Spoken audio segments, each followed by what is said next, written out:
Républicain, Monsieur le Président. Ma question s'adresse à Monsieur le ministre de l'Intérieur. Le 18 octobre dernier, le Conseil de défense a annoncé que 231 personnes étrangères en situation irrégulière et soupçonnées de radicalisation seraient reconduites dans leur pays d'origine. Au-delà du cas particulier, se pose la question de l'efficacité de notre système en matière de retour dans les pays d'origine des personnes étrangères en situation irrégulière sur notre territoire. En 2019, plus de 122 000 obligations de quitter le territoire national ont été prononcées.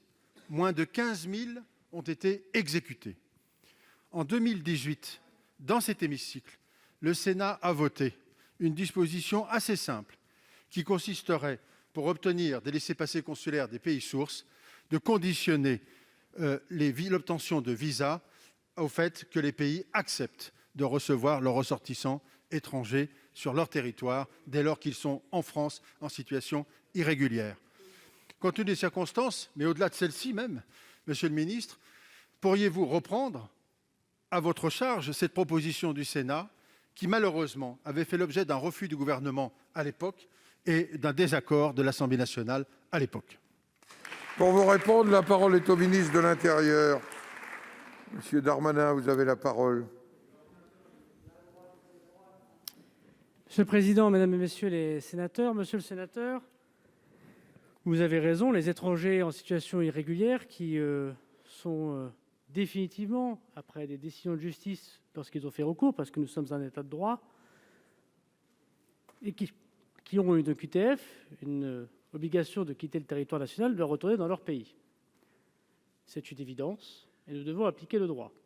Si je ressors de la période du Covid, puisque un certain nombre de problèmes, notamment le fait qu'il n'y ait pas, pendant plusieurs mois, d'espace aérien ouvert, notamment avec les pays de ceux qui y arrivaient. Avouez que c'est quand même un sujet sur lequel l'administration peut être en difficulté.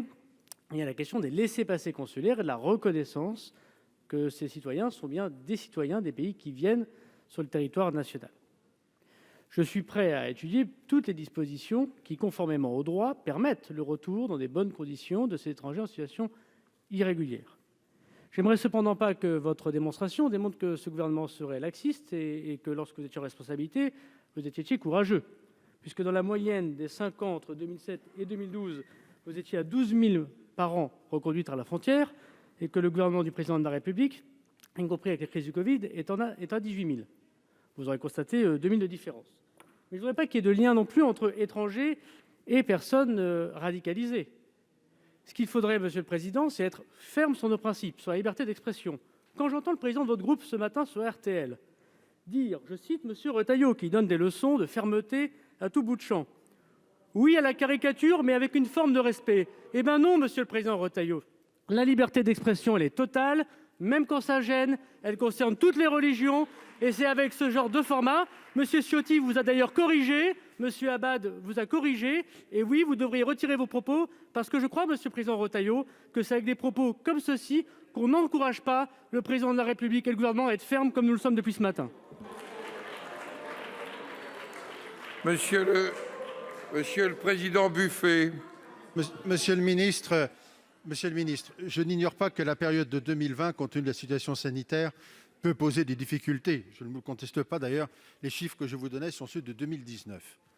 En revanche, au-delà de la situation particulière, je trouve qu'il serait utile, naturellement, une fois les voies de droit épuisées et que la situation irrégulière de l'étranger soit définitive, que l'on puisse travailler à ce sujet, car si nous n'obtenons pas de laissez-passer consulaires dans de bonnes conditions et de la part des pays sources, nous n'y arriverons jamais.